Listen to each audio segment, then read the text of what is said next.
Hello, and thank you for joining me today to watch the Improving Your Sleep workshop.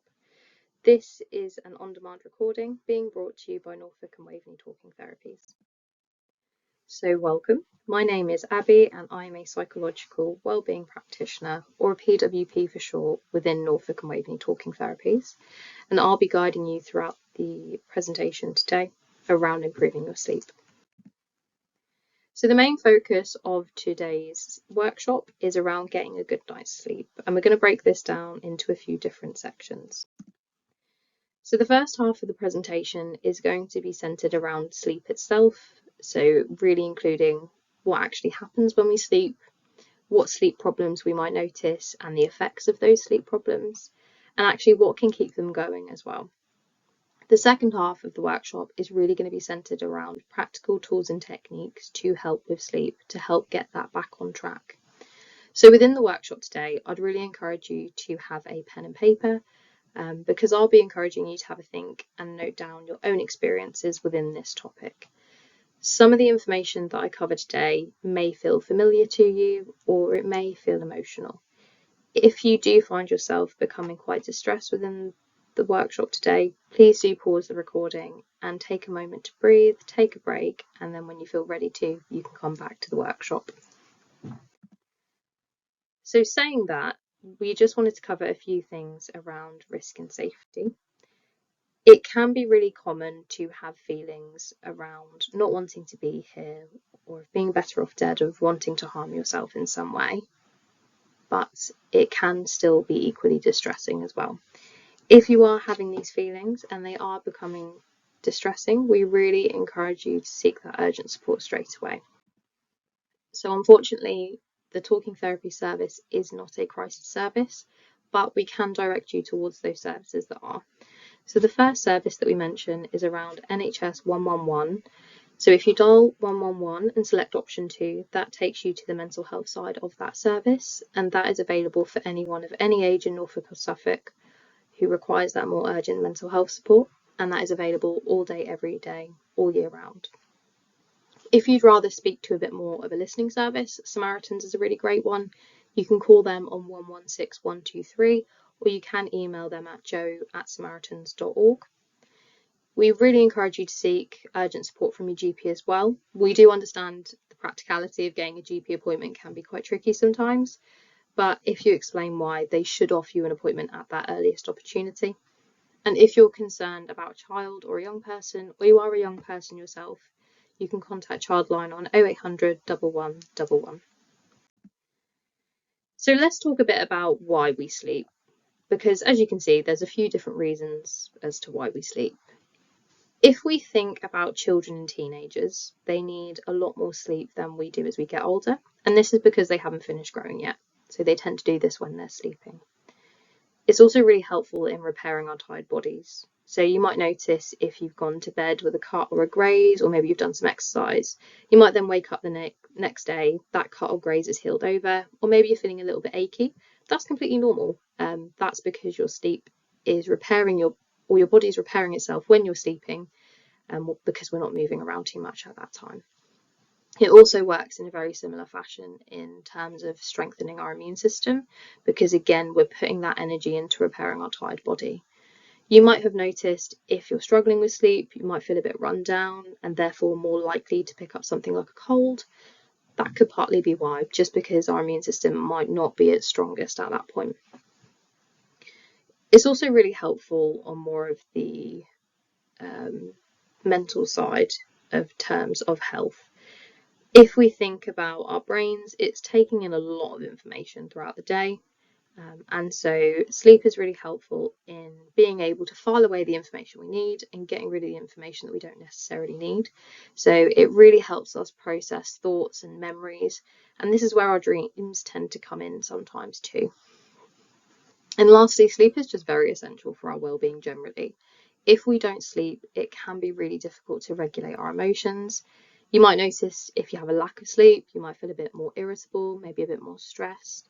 And so we may just feel a bit less likely to be able to cope overall. But that's completely normal because we know it's just really essential to our well-being. So this is now where I'm going to put a question to you really.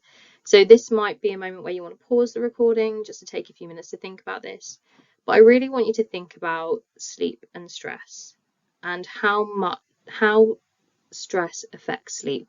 So this could be just some general thoughts you're having, or it could be your own experience of how sleep is affected by stress. So yeah, just sort of noting down, having a think to yourself, how do you think sleep is affected by stress? So I'll talk a bit about my own experience. I find that if I'm quite stressed, I really struggle to get to sleep, and I really struggle staying asleep as well. So I find I'm waking up in the night quite often. I'm really thinking about that thing that's stressing me out. And then when we sort of move on to the next day, I'm feeling a bit more tired. And so sort of managing that stress can be a bit more difficult sometimes too. So I might be a bit more irritable, I might be a bit more snappy with others. So that is how sleep is affected by stress from my sort of own experience. And you might have some similar experiences, you might have a very different experience, and that's okay. Everyone's very, very different. So let's talk a bit about poor sleep and what that actually looks like, because there are a number of different problems that we can encounter. And as I talk through these, you may want to note down, again, sort of your own experience, what sleep problems you notice. And you may not relate to all of them. You may relate to just one of them. But yeah, it's just really helpful to sort of note down a few different things around this. So as you can see, there are a few different types of sleep problems here. The first being around that difficulty getting to sleep. So it goes with that bubble there about I'm so tired, but my mind is racing. And that can be really frustrating, especially when we're trying to go to sleep. Our body's feeling quite tired, our head hits that pillow, and our mind is just wide awake. We're thinking about a lot of different things. And we can really get caught up in a bit of a vicious cycle of sleep. So we might find that our mind is awake with worries, and then we're more frustrated and tense in our body because we're worrying. That makes it then difficult to get to sleep physically. And then we can start thinking about, well, why am I struggling to get to sleep? What's going on? And it goes round and round, and we feel quite stuck in this cycle. We can also experience this difficulty with staying asleep. So almost feeling like we've seen every hour of the night. Maybe we're checking our phone, checking the alarm clock. It's that really sort of broken and disturbed sleep. There's also waking too early, and we're not just saying a few minutes before our alarm clock, but actually we're saying maybe a few hours. And that can be really difficult because at that point, we're probably not doing too much at the time, and it can open up this opportunity to potentially sort of overthink or maybe ruminate on things, and that can make mood and anxiety feel a lot worse too. If we think about sleeping too much, so almost on the opposite end, so we might find that we're sleeping a lot, but we're still feeling really tired. And this could be sleeping around sort of 14 to 16 hours when the average amount is about 7 to 8 hours. We'll talk about it a bit later on, but sleeping too much can also be linked to this idea of avoidance. So maybe we'd rather sleep than dealing with anything that we need to. So maybe instead of seeing friends or doing stuff around the house, we might sleep instead. And initially that might provide a bit of a relief, but that's only a benefit in the short term, because over the long term, the more we avoid these things, we lose out on what we gain. So we lose out on that sense of achievement, that sense of enjoyment, and these areas just might build up over time and just make our mood feel even worse potentially. So if this is something that you're struggling with, we recommend gradually reducing the sleep, because it's a big ask to go from sort of 14 hours to 7 hours. So we recommend gradually reducing it by 30-minute intervals. And then if we think about poor sleep quality, so you might wake up, you've got to sleep okay, you've not really woken up in the night, but you're feeling really exhausted still. And this means that we've probably had a bit of a poor quality of sleep, but we'll talk about that a bit later on. So yeah, thinking back to those types of sleep problems, you might want to take a moment just to reflect on them and see if you relate to any of them. You might relate to one of them, you might relate to a few of them. And it is normal to have a few of these problems at the same time too. So let's talk a bit about reasons for poor sleep. And this isn't an exhaustive list, but these are just some of the most common things that can really impact sleep sometimes. And again, having a think to yourself about what could be impacting your sleep, whether it be within these topics or whether it be something else. So if we think about shift work, changing patterns regularly, that can be really disturbing to our routine. We'll talk later about how important routine is, but Ultimately, as humans, we thrive off of routine. It's really essential to keep us well. And also, we're not nocturnal. We're not designed to stay awake at night. And so if we're having to do the opposite of that, if we're having to stay awake at night, that can be really tricky and that can be a lot to handle. So if shift work is something that you feel could be impacting your sleep, we'd really recommend trying to change it, even just temporarily, just to get your sleep back on track. We understand changing shift patterns isn't easy, but it may be worth having a conversation with someone like your line manager, just to see if there's anything that could be done in the short term just to get that sleep back on track. Stress as well, we've already talked a little bit about stress, but if you are struggling with stress, it's becoming quite impactful and you'd like some additional support around the stress side of stuff, you can contact us and we'll talk later on about accessing some support from us on a more one-to-one basis. But if you'd like any further support, you can refer yourself to the service and have an initial assessment with someone like myself at PWP. If we think about age as well, so we know that children and young people, they need a lot more sleep when they're younger, but actually as we get older, not only does the need for sleep change, but the type of sleep we have changes too. So for example, as we get older, we tend to have a lot less deep sleep. And again, we'll talk about the types of sleep in a minute anyway. But it may be worth considering, are some of the problems you're experiencing, are they a natural result of aging? If we think about needing the toilet, I mean, I can definitely relate to this. It ultimately leads to that broken and disturbed sleep. And it can actually be quite frustrating sometimes, especially if we've gone from maybe a nice, dark, cozy environment and we've gone to quite a bright, potentially cold room. It's quite jarring sometimes. And so then getting back to sleep can be quite tricky too. So the things we can do to help with this, so that could be pacing hydration, so drinking a bit more throughout the day rather than drinking loads in the evening, especially if we're someone where we're quite busy throughout the day, so we might forget to do those things. Those things we can do to help, so you can get those water bottles that have the different times on them. We can set alarms and reminders, or maybe even setting a limit on when we last have a drink before bed, just so we've got enough time before getting to sleep. If we talk a bit about pain, pain can prevent us from getting to sleep, especially if we have something like a long-term condition, or maybe we've had an injury. And when we've spoken to people who struggle with chronic pain, they say that they can cope with it throughout the day, just because there's a lot more distractions there, there's more to focus on. But all of a sudden, when we're laying in bed, those distractions aren't there anymore, and we can become really focused on that pain. So later on, we'll talk through some mindfulness practices to help with this. We do understand it won't get rid of the pain, but it may be something that helps, especially when we're trying to sleep. And lastly, thinking about poor routine. So some of these things are out of our control, especially if we think about things like aging and pain. These things are a lot of the time out of our control. But routine is something we have a bit more control over. So I want you to just think to yourself now about your nighttime routine. So maybe that hour, hour and a half, 2 hours before bed, and what you tend to do and what that looks like. And whether anything within this routine is impacting your sleep in some way. So for example, are you scrolling on your phone before bed? Are you watching TV? Is there anything within your routine that's almost working against you a little bit? And maybe it would be helpful now to just write down some things within your routine just to sort of see what that looks like. So what actually happens when we sleep? We've talked a bit about the purpose of sleep and those sleep problems and what can cause them, but what actually happens behind the scenes? What goes on? So we'll talk through the science of sleep because I think it's helpful to actually understand what happens when we sleep and therefore understand how that can be affected. So we all run off of what we call a circadian rhythm. It's also known as a sleep-wake cycle. So the circadian rhythm is a 24-hour cycle that's hardwired into our DNA, and it's been developed from evolution.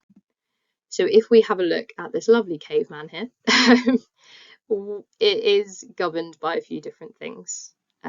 So it's governed by light and dark. So we might notice this particularly when the seasons change. So in summer, springtime, evenings tend to get a bit lighter for longer. It gets lighter in the morning too. As we approach sort of autumn, winter, it tends to be a bit darker earlier and also a lot darker in the mornings. And that can really affect our sleep pattern in some way. So in the summer, we might find we're sleeping a bit less. In the winter, might feel a bit more tired, more likely to sleep more. And the reason we say it's hardwired into our DNA is because it's been developed through evolution. So if we think about being a caveman in this example, we would hunt in the day because our eyesight was not the best at nighttime, and this is where this is developed from. So it's just worked over time, and we all run off of this circadian rhythm. It's also affected by exercise. So if we're exercising regularly, we're using up a lot of energy, it's wearing ourselves out, and therefore we're going to sleep a lot better. It's also affected by what we eat and when. So if we think about meal times, if we have our meals at the same time every day, our body gets used to that. So you might notice if you have lunch at the same time every day, maybe it's getting towards lunchtime and your stomach starts to rumble. That's completely normal. That's your body's way of knowing it's time to eat. And that's your circadian rhythm. It's just helping with that a little bit. If we think about animals and pets as well, they don't really have much of a concept of time, and so they start to know when their meal time is, and they also have a very similar thing too. So that's just a circadian rhythm, and it can really be affected by our meal times and whatnot. And lastly, it's just affected by when we go to bed and when we get up. So if we're going to bed at the same time every night, waking up at the same time every day, our body's probably going to get quite used to that, especially if you're someone where you set an alarm, maybe for work. So if you're used to getting up at 7 a.m., you set that alarm, your body probably naturally starts to wake up just before that time, and that's your circadian rhythm kicking in. But equally, all of these things help the circadian rhythm, but it means that all of these things can also affect it too. So let's talk a bit about the biology of sleep, the actual physical element of getting to sleep. So in order to get a good night's sleep, it involves this combination of two key chemicals. The first one being melatonin, which most people may have heard of, and adenosine. And they both have different purposes behind them. So melatonin is the chemical that makes us feel tired. It prepares us for sleep. Adenosine is the chemical that helps us fall asleep. It's the drive to help us sort of conk out, essentially. And these chemicals build up throughout the day, and then we need a good level of both of them in order to get to sleep.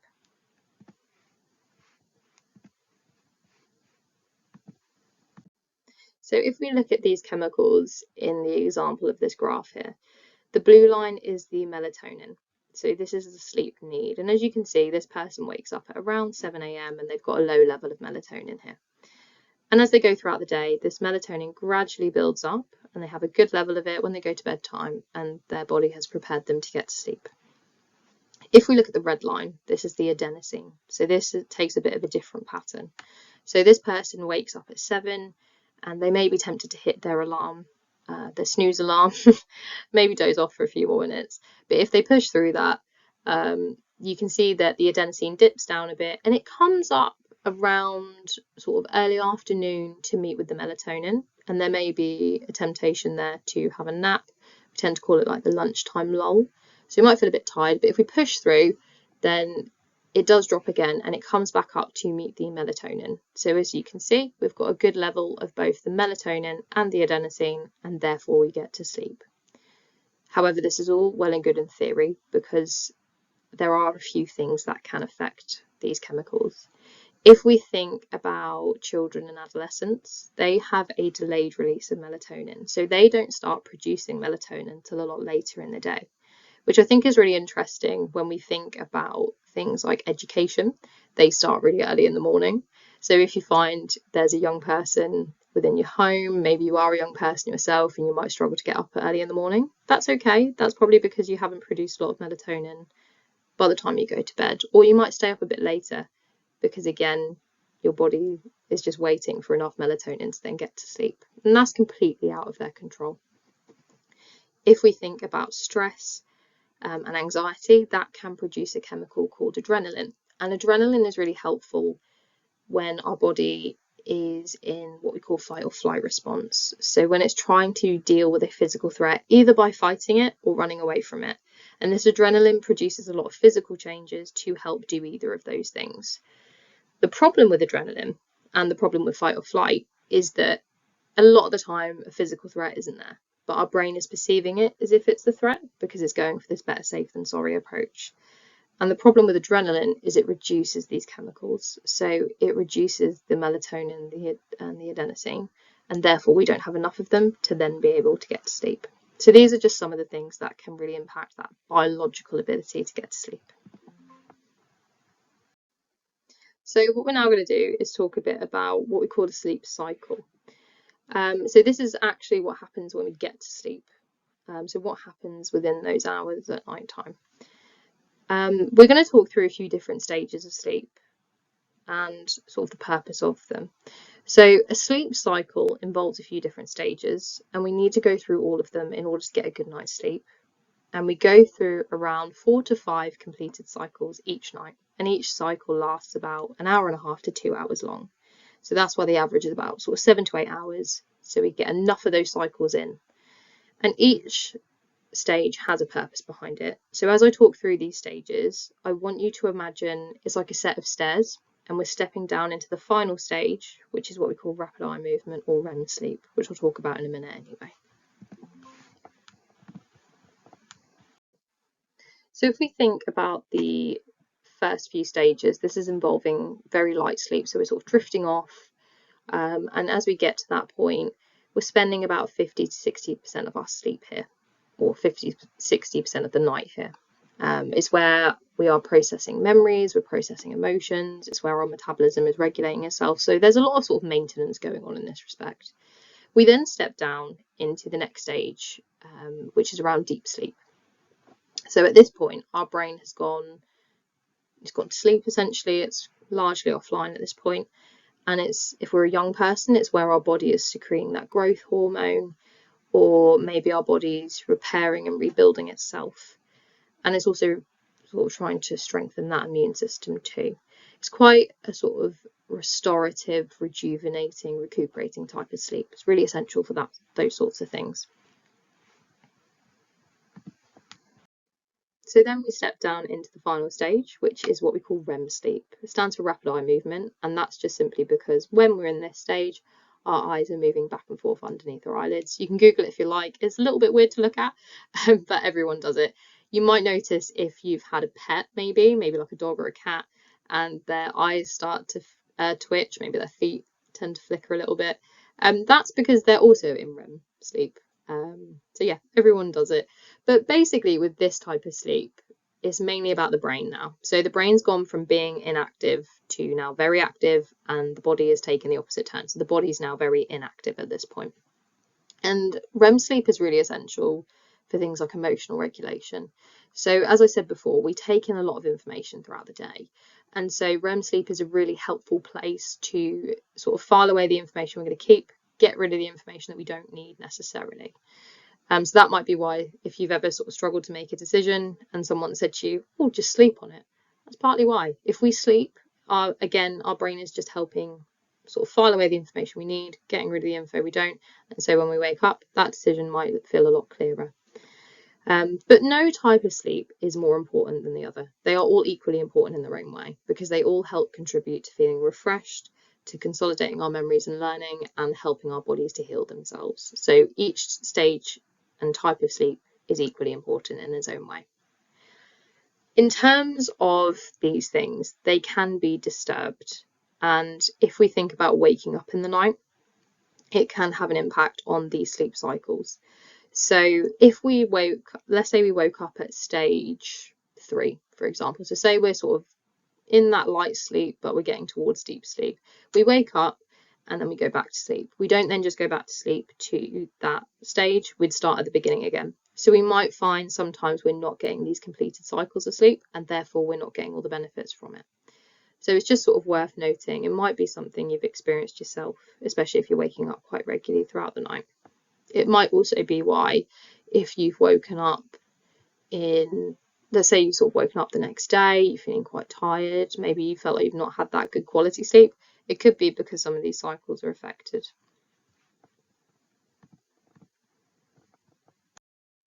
So we've talked a bit about knowing your enemy and getting an understanding of what's going on when we sleep, what those sleep problems look like.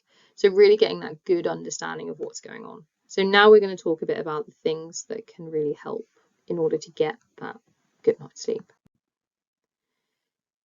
As there has been quite a lot of information already, if you want to take a break now, please do. It's a lot of information to take in. And then if you want to, you can then come back and I'll talk through all the different sort of practical tools and techniques to help get sleep back on track. So if you want to take a minute, pop to the loo, grab a drink, please pause here, and then, yeah, we'll just resume as normal. So if we think about maintaining factors of sleep difficulties, worrying is something that really maintains that poor sleep because it's keeping our mind awake, it's making it difficult to sleep. When we worry, our body is perceiving it as if there's a physical threat in front of us, and it deals with it in the same way it would deal with a physical threat. So again, that fight or flight response I mentioned earlier, and that buildup of adrenaline, it affects those chemicals and it can make it really difficult to get to sleep. We might also engage in things that we believe could be quite helpful, but they might be doing the opposite of that. So maybe we're going on our phone, or maybe we're watching TV, because that combats something like worry, but actually that could also be contributing to poor sleep. And lastly, sleep routines as well, particularly poor sleep routines, they can also have an impact on sleep difficulties. So I'm just going to talk through a cycle just to explain how we can get stuck and trapped in the cycle of poor sleep, essentially. And as you can see, it's a bit like a bike wheel, so it can feel like it's just constantly turning around. So with this person, we can see that they're worrying about not getting enough sleep. So they might be worrying, how am I going to sleep tonight? How am I going to feel the next day? What if I don't get enough sleep? And because they're worrying about these things, their body produces stress hormones. So things like that adrenaline, and it reduces those chemicals and it makes it physically more difficult to get to sleep. Because of this person can then become increasingly more stressed about getting to sleep, and they continue to worry, and the cycle continues, and they feel sort of quite stuck. It keeps turning. So the things we're going to talk through are going to act as the stick in this wheel. So the things that help it stop turning. Not only can it help with things like worry, but it can really help around the physical elements and just things generally that we experience when we're struggling with sleep. So one of the first things to try is something we call passive wakefulness. So within this first step, it's about going to bed when you're tired. So not before, but going to bed when you feel tired, and just laying there and trying to stay awake. And just sort of seeing what happens. So not engaging in anything to keep awake, so not like watching TV, going on your phone, but just simply laying there, just trying to avoid going to sleep, and just see what happens. It's quite an interesting sort of first step. It's just designed to be put in place of those safety behaviours. So for example, if you are going on your phone and whatnot, it's designed to be put in place of that. And if it doesn't work, that's okay. You've been coping with a little sleep already. So if you try it, it doesn't work, another night's not going to hurt. That's absolutely fine. So one of the main things we're going to talk about today is sleep hygiene. Sleep hygiene is what we call an evidence-based treatment. You can Google it if you like, but sleep hygiene is all about setting necessary conditions to get a good night's sleep. So we're going to talk about how we can get our environment, our mind, our body in those best possible places to get a good night's sleep. So again, as I talk through these, if you've tried anything, note it down, or if there's anything that sort of springs to mind, again, note it down, because there's some really useful things. If we start off with looking at the environment, in particular the bedroom, as you can see, there's two different types of environment here. So the one on the left, it's looking like a more tidy and relaxed environment. Often goes with that phrase, tidy house, tidy mind. If we're in this environment, we're going to feel less stressed. We're going to feel more likely to fall asleep. As we can see, the one on the right is a little bit different. So this is more of a messy environment. And so there's more going on. We might have more messy thoughts. We might feel more tense in our body, maybe feel a little bit more stressed. And that physical tension being triggered can make it a lot harder to get to sleep. So as you can see, there's sort of two very different environments. I want you to take a moment and really reflect and think about your own bedroom at the moment and what that looks like. Is it more resembling the one on the left, or is it more resembling the one on the right at the moment? The one on the left is quite minimal. There's not too much going on. There's some nice sort of warm light here. The one on the right is a bit different. So there's a lot more going on. There's an ironing board, water bottles, what one of my colleagues calls the chair drobe. I'm sure we've all had that, where clothes aren't quite clean enough to be put away in a drawer, but equally not dirty enough to go in the washing. So yeah, but as you can see, ultimately there's a lot more going on. So having a think to yourself about what your bedroom looks like at the moment and what you would prefer it to look like as well. Are you someone where you prefer quite minimal, not too much going on, or are you someone where you prefer a few other things going on within your bedroom? With the bedroom, there can be things that also affect it. If we think about working from home, especially since COVID, working from home has become a lot more popular, and not everyone necessarily has that space to work, and so they might have to work out their bedroom. If this is something that you experience yourself, we recommend moving the workstation out of the bedroom if you can, just so you're not sort of building this association between your bedroom being the place you work. If you can't do this, we recommend doing something physical to cover it up. So maybe taking like a blanket, or maybe sort of shutting your laptop, putting it away, doing something proactive to cover up the workstation, just so you're not then looking at it when you go to bed. So continuing on and talking a bit about the environment, let's talk a bit about temperature. And we definitely might notice this change, especially as we sort of move through the different seasons. But ultimately, it's about matching your environment to what your body responds to. So if we're too hot, we can be quite restless, we get less of that REM sleep, we're waking up a lot more often. If it's too cold, it's harder to get to sleep, and actually we can have some disturbed sleep as well. They say the right temperature is around 18 degrees, but I think it's very much down to personal preference and what you respond to. So again, matching your environment to what you respond to. And there's a few different things we can do to help with the temperature. If we think about the togs of duvets, typically in spring, summer, the togs are a lot lighter. As we move into autumn, winter, togs tend to get thicker and heavier. So as you can see on the screen there, going from maybe like a 4.5 tog all the way up to a 15 tog. In the summer, I have a 1 tog duvet and it's great. But, you know, it's about what your body responds to at this point. There's also things we can do. So especially if we're sharing a bed with someone, we might need to be a bit more creative, especially if their temperature is different to our temperature in terms of preference. So we can do things like adding and removing blankets. We can sleep on the side with the window open, or maybe have a fan on our side of the bed. So anything we can do to try and help get that temperature in the best place for us. Scientific research has also really shown that sort of fresh air circulating the room can also really help get a good night's sleep. We suggest having the window open to help with that, or if you're someone where you can't do that, maybe due to noise or you don't want to get any bugs or anything in the way, having the window open for about an hour before you go to bed is really good, because then you've got enough fresh air circulating the room, you can close it and go to sleep. But ultimately with things like this and the environment, it's about getting quite creative with it, really thinking about what are my preferences, what do I prefer, and then adjusting the environment to fit those preferences as best we can. Continuing to think about preferences, light and noise is obviously a big topic as well within this. If we think about light and dark, some people may need a completely blacked out environment to get to sleep. Some people might need a bit of light for a bit of comfort. So it's about, again, what works best for you and really then tailoring it to that.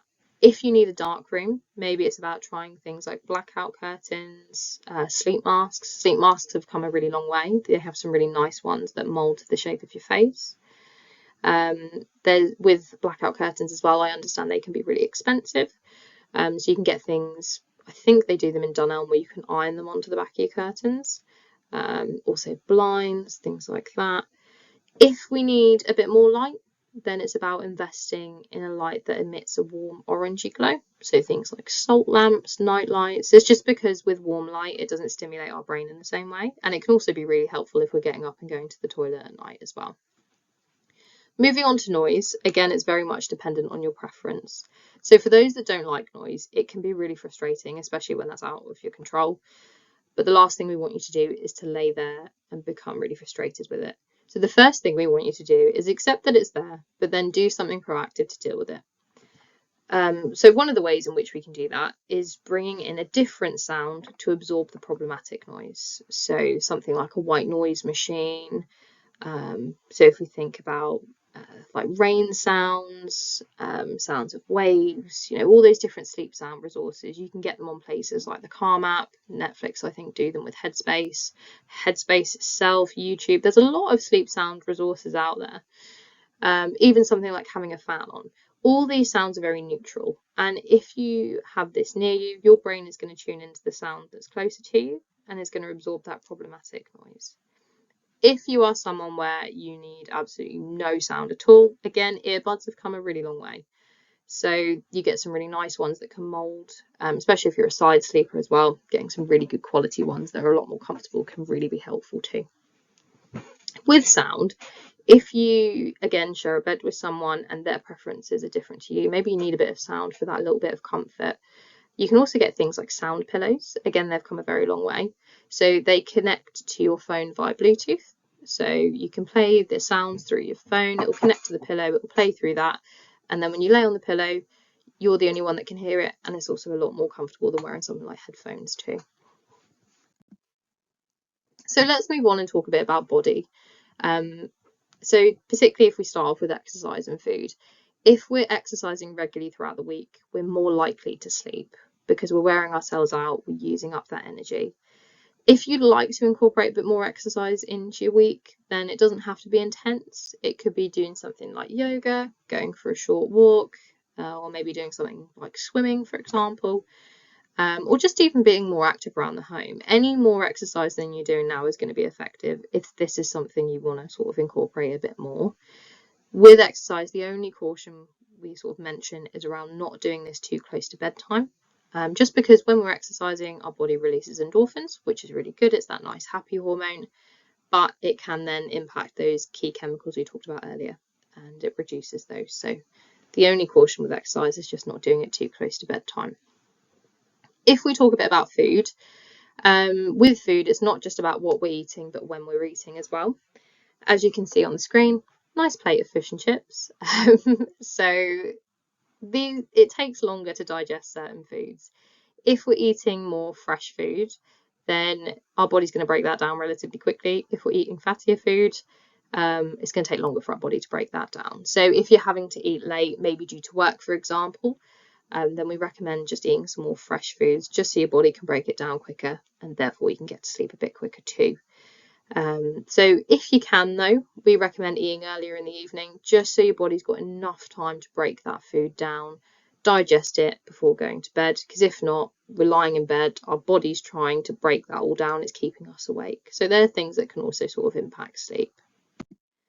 One of the hot topics we talk about is caffeine, because it does impact sleep quite a lot.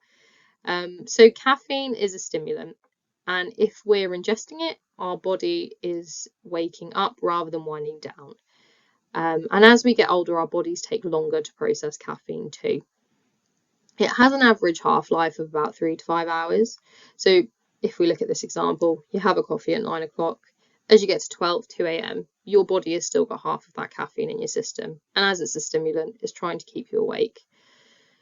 So this can then impact that ability to get to sleep. But maybe having a cup of tea before bed is part of your routine. So there's things we can do to help with this. Maybe it's about switching that cup out for maybe a herbal tea, or maybe like a warm milky drink. Or maybe it's about switching to decaf tea or coffee. With decaf tea or coffee, though, it does still have an element of caffeine in it, but not anywhere near as much as a regular cup would be. With caffeine as well, it's also a diuretic, so it can also cause us to go to the toilet, and again, that can lead to broken and disturbed sleep if we're waking up in the night. We'd recommend stopping caffeine from about 4 p.m. onwards, so your body's had enough time to break that caffeine down before going to bed. But it's worth noting, caffeine affects everyone a little bit differently. So we tend to talk about it being a stimulant, and for a lot of neurotypical people it is. If you are neurodivergent, it might affect you a little bit differently. Sometimes it has the opposite effect. Sometimes it can make people feel quite tired. So it's about sort of thinking how caffeine affects you, and then again tailoring it to what works. We recommend to think a bit about caffeine in terms of it being hidden in a lot of things. So it's not just in things like tea or coffee, it's also in dark chocolate, it's in things like fizzy drinks, it's also in some medications too. If we think about like cold and flu medication, it can be in there sometimes. And then if we think about smoking, nicotine as well is a stimulant, so it's going to keep us awake. We advise not smoking or vaping within the last hour before bed, and just gradually trying to increase the gap between having your last cigarette and vape if this is something you're used to. So maybe starting off with like 15 minutes before and then gradually increasing it every few nights, just so you've then got to that point of an hour and then your body's had enough time to break it down. If you'd like a bit more information about quitting smoking, you can access some resources through your GP, but I believe the NHS website has a lot of information about quitting smoking too. Alcohol, it can lead to broken and disturbed sleep due to dehydration. It can also cause us to go to the toilet. It can change our blood sugar levels too. And it could also possibly make us feel hungry. And again, all of those things can lead to that disturbed sleep. It can really impact that ability to stay asleep. With alcohol, we really recommend not relying on it to get sleep. If you want to have a drink and you're in the evening just to unwind, that's absolutely fine. But please don't rely on alcohol to get to sleep.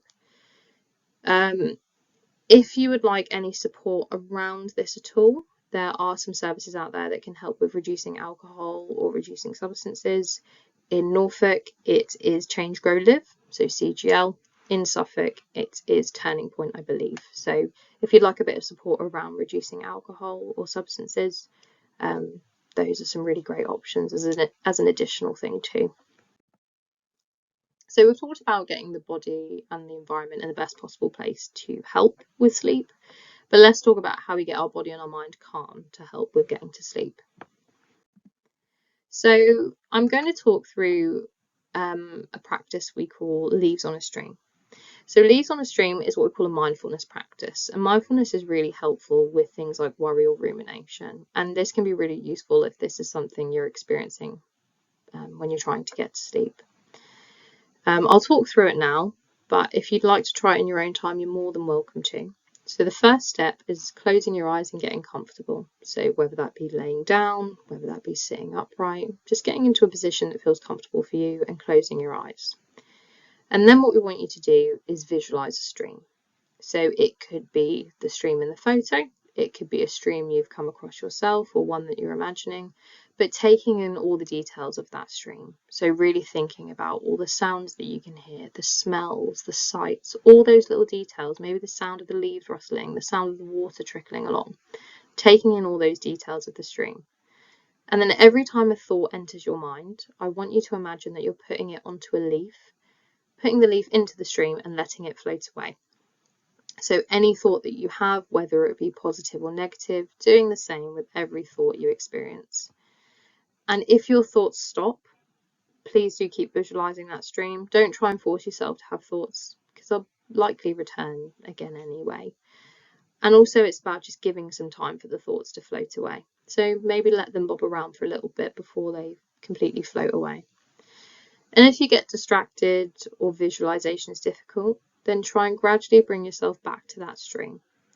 So ultimately it's designed to be that mental safe space. If you haven't tried it, please do give it a go. There's nothing to lose. Mindfulness is a really, really nice tool to use sometimes. Another practice we refer to is something called the cognitive shuffle. So this one's a bit like counting sheep. We're engaging in quite a mundane activity, but again, really helpful if we're worrying or ruminating. So if we notice that we're worrying, the first step we're going to do is accept that those thoughts and concerns are there. So acknowledging that we're worrying and trying to tell ourselves we're going to be in a much better place to deal with those worries the next day after we've had a good night's sleep. So once you've done that, I then want you to think of a random emotionally neutral word. So when I say emotionally neutral, I just mean not a negative word like angry. And choosing a word that doesn't have a lot of repeated letters in it either. So in this example, we tend to use the word biscuit. Then what we want you to do is think of a few objects beginning with each letter of that word, but we don't want you to just think about it. We want you to think about how that object feels, what it smells like, the sound of it, really taking in all those details. And once you've thought of one object, we then want you to think of another and carry on until you've run out of objects or you're bored of that letter, and then move on to the next one. So in the example of biscuit, we think of things like box, bamboo, the beach, boats, and really taking in all those details. So that's the cognitive shuffle, and it's really helpful to combat things like worry. So ultimately, it's about building good habits. With some of these things, you may not get them straight away, and that's absolutely fine. That's completely okay. We may need to take time to build these habits into our routine because we know routine is important, and giving ourselves every opportunity to wind down before bed. So whether it be reading, using those mindfulness practices, but then cutting out the more disruptive behaviours. So watching TV, going on our phone, things like that. So once you create a routine that works for you, I want you to stick with it for a period of time. I'm very much a person where I'm guilty of trying things a few times, and if it doesn't work, I discard it. But with this, it takes time to take effect. So really give it a chance, give it a good amount of time, maybe about sort of 4 to 6 weeks to begin with. And if it doesn't work, then it's about changing something within that and trying again. So it is a bit of trial and error and sort of figuring out what works for you. But once you sort of know what your preferences are, what works, then everything else becomes a little bit easier. So how much sleep do we actually need? Because everyone's a bit different. The average is about 7 to 8 hours, but it very much depends on the person. Some people can sleep 3 hours and they feel absolutely fine. Some people sleep 10 hours and they still feel tired. So it's about what works for you. So once you do know what your preference is, really sticking to that. If you would like to keep track of your sleep, getting an idea of what works for you, you can access something called a sleep diary. Sleep diaries, if you Google them, they're available, or if you use some of the different apps, so like Sleepio is a good example. You can keep a record of your sleep just to get an insight into what that looks like. But once you do know, it's about being really strict with yourself. So if you need 9 hours sleep, as tempting as it may be, maybe don't watch that extra episode or read that next chapter of a book, even if it leaves you on a cliffhanger. So let's talk a bit about age versus lifestyle, because this is also something that factors into our sleep. We know as we get older, our sleep changes in terms of we have less of that deep sleep because we don't need it as much. But also our lifestyle changes as we age too. So if we think about working particularly and retirement can be a very, very big change. We're used to using up a lot of physical and mental energy with work, but all of a sudden when we're not doing that, it can make it really difficult, and that can impact our ability to get sleep. So to help with this, we recommend finding some activities throughout the day just to really use up some of that energy to then help build up that need for sleep, which will then help us get to sleep. Just thinking about age as well, particularly within women in menopause, that is something that also heavily impacts sleep too. We do run a menopause workshop on the website too, so if that's something you're interested in, please do take a look at that. Let's talk a bit about sleeping pills, because this is something that does come up from time to time. So I just want to say that we are not medical professionals. We can't advise on whether to take medication or not, but we do like to explain a bit about some of the difficulties that we can run into when it comes to sleeping pills. So typically they may work for a few nights, and they should really only be considered as a short-term solution. This is because they can decrease the amount of deep sleep we experience. And we know that deep sleep is important, so we can sort of start to lose out on some of those benefits from the deep sleep. We can also end up experiencing a bit of what we call a rebound effect when it comes to sleeping pills, and it can sometimes prevent us from getting to sleep. But this is if we take them for too long. Of course, with anything regarding medication, we always recommend speaking to your GP about it, because they are going to know best. But it's just worth noting you can run into some difficulties with them if you're taking them for too long. If you've really given everything we've talked about a go, it's really not worked, and they're just not enough, then it's on to what we call the more serious work. This is what we call retraining your sleep. So retraining your sleep is quite full on. It requires a lot of commitment, and it's very strict, mainly because it's designed to treat people with severe insomnia. So if the tips that I've talked through today, they haven't worked, then this is something you can try as another option. With retraining your sleep, if you are someone where you drive for work, or something along those lines, or you're using heavy machinery, we'd always really advise maybe taking some time away from work whilst you're doing something like this, because ultimately you're going to be depriving yourself of sleep, and we don't want to put anyone in any danger by doing something like this. But ultimately, retraining your sleep is about associations. So if we see bed as the place where we feel comfortable, we relax, we think positively, we assume we're going to have a good night's sleep. So we're more likely to. If we have a negative association with our bed, so if we see this as the place where we worry, where we toss and turn, if we think we're going to have a bad night's sleep, we're going to be more likely to. So retraining your sleep is about building a positive association between our bed and getting to sleep. So within each of these steps, as I talk through them, they need to be taken very seriously and very strictly in order for this to work. So the first step is that your bedroom should only be for sleeping. So what we mean by this is no eating, no watching TV, no reading, no working, no sewing. The only exception for this is sex. So your bedroom should only be for sleep and sex.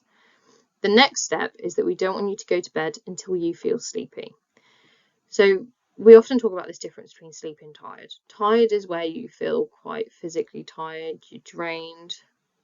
Sleepy is where our eyes start to feel quite heavy, might feel a bit like the nodding dog, our head's going. So we don't want you to go to bed until you feel sleepy. If you're not feeling sleepy yet though, you can get ready for bed. You can do things within your routine. So maybe like if you have a shower, changing your clothes, brushing your teeth, anything that you do before bed, you can do all of that. But you just can't go to bed until you feel sleepy. Once that happens, if you go to bed and you don't fall asleep within roughly 20 to 25 minutes, we want you to get up, leave the room, and remain in the other room until you're ready to sleep again. And you'll roughly know when it's been around 20 to 25 minutes, because we obviously want to make sure people aren't clock watching as well, because that can really affect sleep too. But the key with this is repeating it. So repeat, repeat, repeat. You may find within the first few nights that you're getting up and down a lot. You might not be getting much sleep at all. That's completely normal. When we're doing something like retraining your sleep, we want to stick to a few other things whilst we're doing it as well. So we want to make sure we're getting up early each morning, so no later than maybe 9 a.m.